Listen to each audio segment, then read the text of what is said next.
মানুষ হচ্ছে মাত্র 2.5 জন, বাট 2.5 জনের সংসারে যে এত পরিমাণ খরচ সেটা বাজারে না গেলে কিন্তু বোঝা যায় না। হ্যালো এভরিওয়ান, আসসালামু আলাইকুম। নুসরাত ফ্যামিলি বিডি ব্লগে আজ আবারও হাজির হয়ে গেলাম আরও একটা ব্লগ ভিডিও নিয়ে। আর আজকের ব্লগে থাকছে মাসের জন্য কি কি বাজার করলাম সেটা নিয়েই থাকবে আজকের ব্লগটি। আশা করছি আপনাদের কাছে আমাদের ব্লগটি ভালো লাগবে, তো সম্পূর্ণ ব্লগ দেখার অনুরোধ রইল। তো আজ ছিল ফ্রাইডে, আর ফ্রাইডের দিন আপনাদের ভাইয়ার হচ্ছে বন্ধ থাকে। সকাল সকাল হচ্ছে আপনাদের ভাইয়া উঠে বাজারে চলে গিয়েছিল, মানে মাছ বাজারে। তো আসার সময় হচ্ছে কিছু সবজি এনেছিল, গাজর, লেবু, তারপরে হচ্ছে গিয়ে আপনার শসা, তারপরে লাল শাক, আর এনেছিল হচ্ছে শাপলা। আর শাপলা কিন্তু খেতে খুবই ভালো লাগে, আর এই সিজনটা কিন্তু শাপলার সিজন। তো সেই সাথে এনেছিল হচ্ছে মাছ, আর এখানে এনেছিল প্রথমেই হচ্ছে শিং মাছ। আর শিং মাছগুলো কিন্তু খুব ভালোভাবে ঘষে তারপরে হচ্ছে ওনারা পরিষ্কার করে দিয়েছিল। তো যারা মাছ কাটেন আর কি তাদের কাছ থেকে কিন্তু সব মাছগুলো কেটে নিয়ে এসেছিল, যদিও আমি কোনো মাছ ঠিকঠাক মতো কাটতে পারি না, আর এই টাইপের মাছ তো কাটাই কোনোভাবেই সম্ভব না। তো সেই সাথে এনেছিল হচ্ছে তেলাপিয়া মাছ। আর আপনাদের ভাইয়া কিন্তু তেলাপিয়া মাছটা বেশি পছন্দ করে, সেটা কিন্তু সব ব্লগে আমি বলে থাকি যখনই আমাদের মাছ বাজারে মাছ আনা হয়।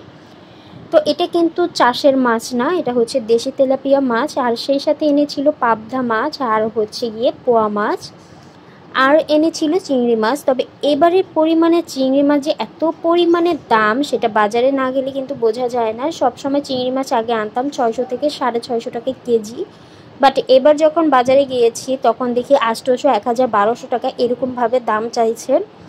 তো কিছুই করার নেই, চিংড়ি মাছটা যদিও আমরা পছন্দ করি, কারণ চিংড়ি মাছ শাক ভাজি যে কোনো তরকারির সাথে কিন্তু যায়। তো 1 কেজি চিংড়ি মাছ কিন্তু আপনাদের ভাইয়ার দাম বেশি বলে 1 কেজি নিয়ে এসেছে। আর এনেছিল বিভিন্ন আইটেমের মাছ। তো এগুলো কিন্তু সব পরিষ্কার করে এবার আমি ফ্রিজে রেখে দিব, প্যাকেট করে একদম ধুয়ে, আর শাপলা আর শাকগুলো কেটে রেখে দিব কালকে রান্না করার জন্য। এতে করে কিন্তু আমার কাজটা অনেকটাই সহজ হয়ে যাবে।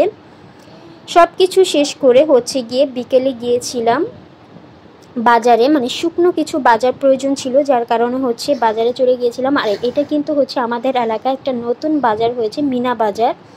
সেখান থেকে কি কি আনলাম সেটাই হচ্ছে এটা লিস্ট ছিল। তো এটা এনেছিলাম হচ্ছে গিয়ে চিড়ার মোয়া, আর সেই সাথে এনেছিলাম জামাই পিঠা বলে না কি বলে এটা জানি না, যাই হোক এটা আপনাদের ভাইয়ার নাকি খুব পছন্দ। তো জামাইয়ের পিঠা পছন্দ হবে, এটাই স্বাভাবিক। তো এর সাথে এনেছিলাম হচ্ছে গিয়ে বিস্কিট। তো কয়েক আইটেমের বিস্কিট নিয়ে এসেছিলাম আমার ছেলের জন্য, যেহেতু আমার ছেলে হচ্ছে চকলেট বিস্কিটটা পছন্দ করে, আর আপনাদের ভাইয়া হচ্ছে পাঁপড়টা খুব পছন্দ করে, যার কারণে পাঁপড় নিয়ে এসেছিলাম। সেই সাথে এনেছিলাম হচ্ছে গিয়ে কনডেন্স মিল্ক। আর আমার ছেলের জন্য হচ্ছে মাশরুম এনেছিলাম, যেহেতু আমি আমার ছেলেকে মাশরুমটা বেশি খাওয়াই, যার কারণে শেষ হওয়ার আগে আগে হচ্ছে আমি এনে রেখে দেই। সেই সাথে এনেছিলাম দারুচিনি, যেহেতু আমার দারুচিনি শেষ হয়ে গিয়েছিল। কিশমিশ এনেছিলাম, মানে মেন কথা হচ্ছে যেটার জন্য বাজারে যাই তার চাইতে অনেক বেশি হচ্ছে গিয়ে খরচ হয়ে যায়, সব কিছুই মানে ইচ্ছে করে যে কিনে নিয়ে আসি। তো এটা হচ্ছে লাবিবের জন্য টুথপেস্ট এনেছিলাম, আর এটা কিন্তু অরেঞ্জের ফ্লেভার ছিল এই টুথপেস্টটা। আর আমার ফেসের জন্য একটা সোপ নিয়ে এসেছিলাম। তো যাই হোক এগুলো সব কিছু হচ্ছে বাজার থেকে কিনে টেনে তারপরে গিয়েছিলাম হচ্ছে ফুচকা খেতে। তো এইটার মানে এই জায়গাটা কিন্তু আমাদের কাছে মানে এই ফাস্টফুডের খাবারগুলো আমাদের কাছ থেকে বেশি ভালো লাগে, তার কারণ হচ্ছে এনাদের পরিবেশটা হচ্ছে খুব সুন্দর, আর ওনারা যে সার্ভ করে সেই মানে পরিবেশটাও খুব সুন্দর, খুব সুন্দরভাবে কিন্তু ওনারা খাবারগুলো পরিবেশন করে থাকে। তো এটা হচ্ছে ঝাল ফুচকা খেয়েছিলাম, আর লাবিব কিন্তু শুকনো ফুচকা খাচ্ছিল, মানে সুধা যে ফুচকাটা আছে ওইটা কিন্তু ও খাচ্ছিল। তো সেই সাথে হচ্ছে গিয়ে আপনাদের ভাইয়াকে একটু খাওয়াই দিচ্ছিলাম, যেহেতু বেচারা ভিডিও করছিল।